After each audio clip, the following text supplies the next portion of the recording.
Assalamualaikum warahmatullahi wabarakatuh. Saya Nini Sukaryani akan menjawab soal pada F refleksi halaman 24 nomor 1 sampai nomor 3. Nomor 1.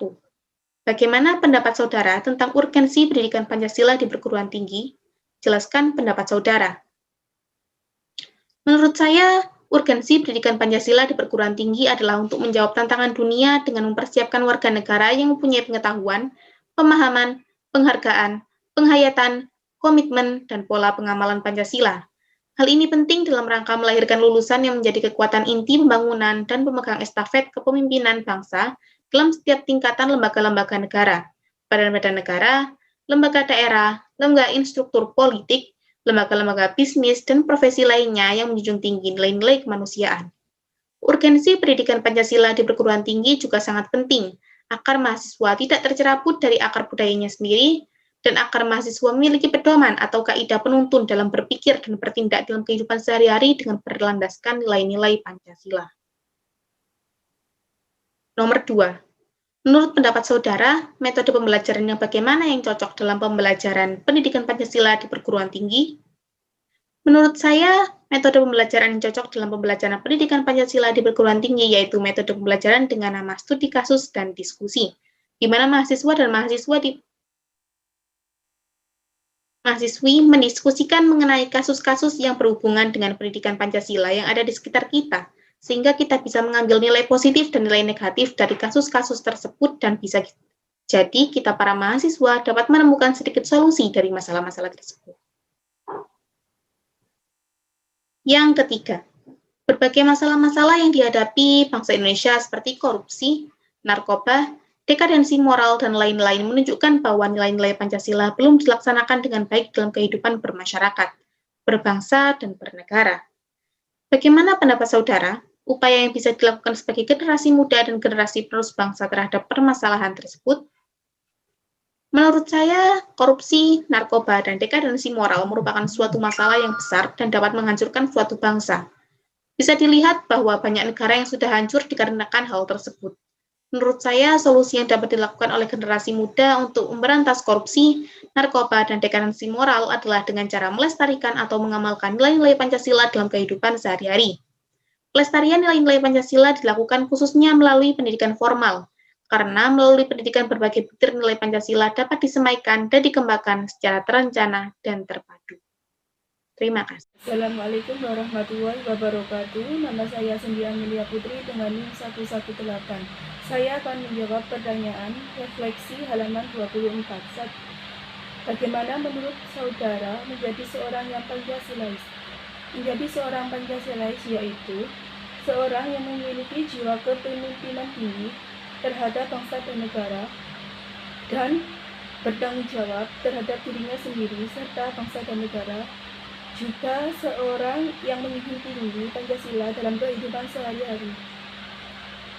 Kemudian saya akan menjawab soal refleksi halaman 70. 1. Apa yang akan terjadi dalam kehidupan yang tidak ada filsafat dalam arti pemikiran yang mendalam, mendasar, dan menyeluruh? Yang akan terjadi jika tidak ada filsafat adalah kehidupan tidak akan selaras dan akan terjadi konflik yang terjadi di mana-mana, serta seseorang tidak memiliki pedoman hidup yang tetap dalam menjalankan kehidupannya sehari-hari. 2.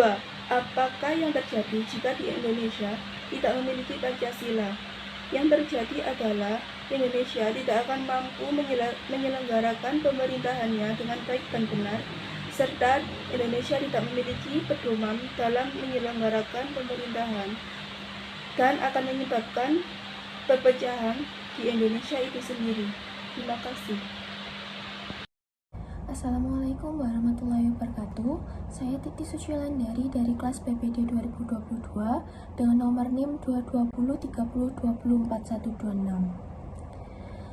Apakah yang terjadi jika dalam kehidupan bermasyarakat, berbangsa, dan bernegara tidak ada nilai yang disepakati dan dijunjung tinggi secara bersama-sama?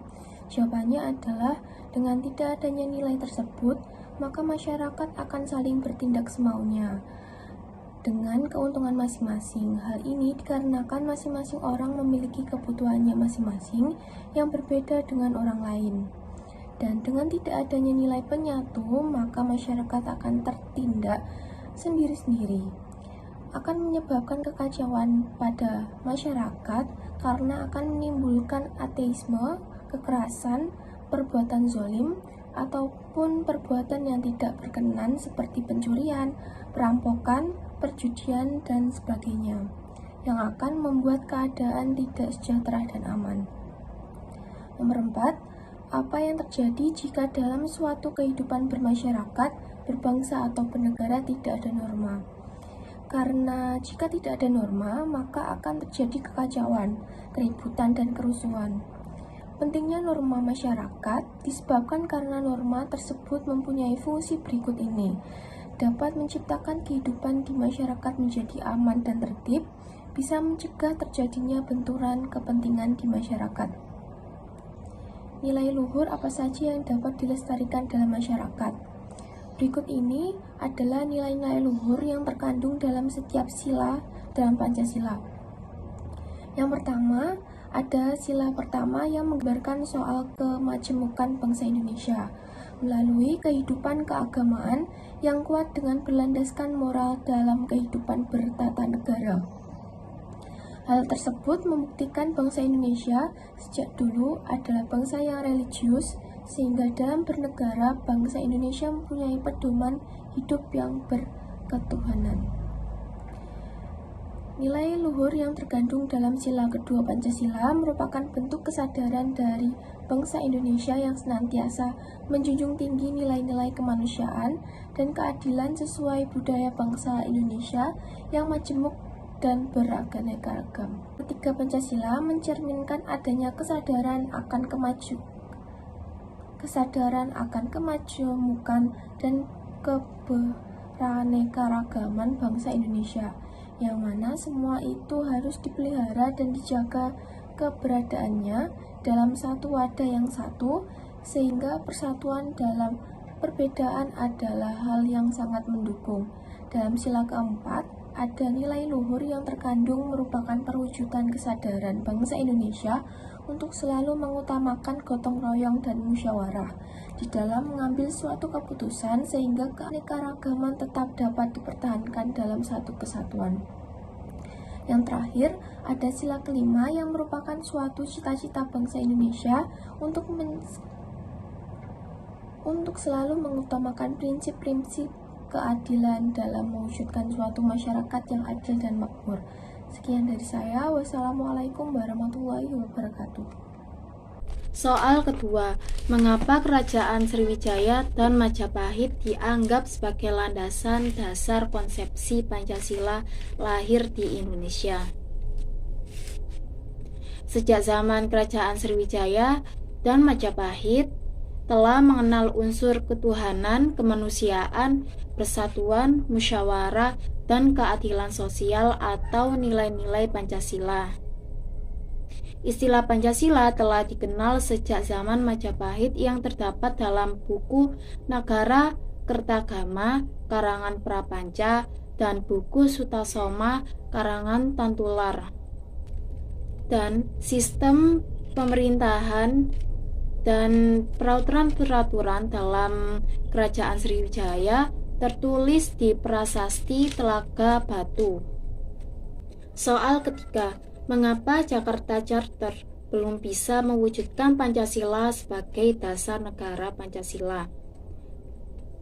Dalam rumusan Piagam Jakarta tentang Pancasila sebagai dasar negara menimbulkan kontroversi karena memasukkan unsur salah satu agama, yaitu agama Islam, dalam rumusan dasar negara.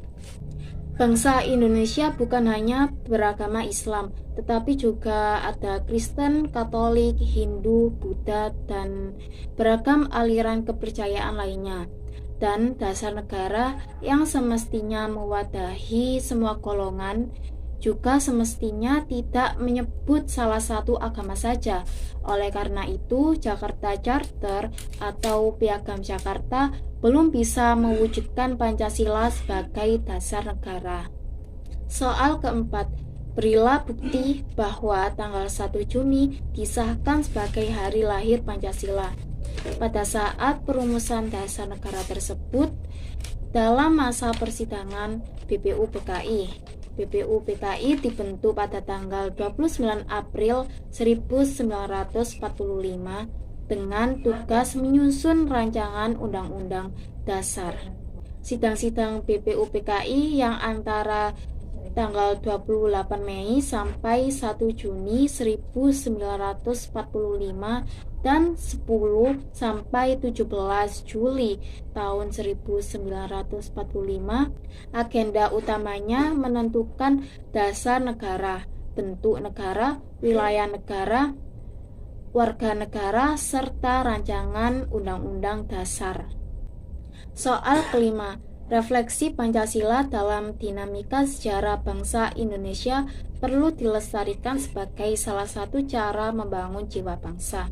Jelaskan maksudnya disertai 2 fakta nyata dalam kehidupan sehari-hari. Maksud Pancasila sebagai jiwa bangsa Indonesia yaitu Pancasila berperan sebagai nyawa, sumber pandangan hidup, ideologi bangsa, bahkan ciri khusus bangsa Indonesia, di mana Pancasila ini didapat seiring dengan perjalanan sejarah bangsa Indonesia, sehingga mampu membedakan antara ciri khas bangsa Indonesia dengan bangsa lainnya. Sehingga dapat dijabarkan kembali bahwa Pancasila sebagai jiwa bangsa Indonesia berarti setiap aktivitas, perbuatan, tindakan, serta pemikiran seluruh individu di Indonesia harus berdasarkan dan berpedoman kepada Pancasila. Contoh dalam kehidupan sehari-hari adalah bergotong royong dan saling tolong-menolong.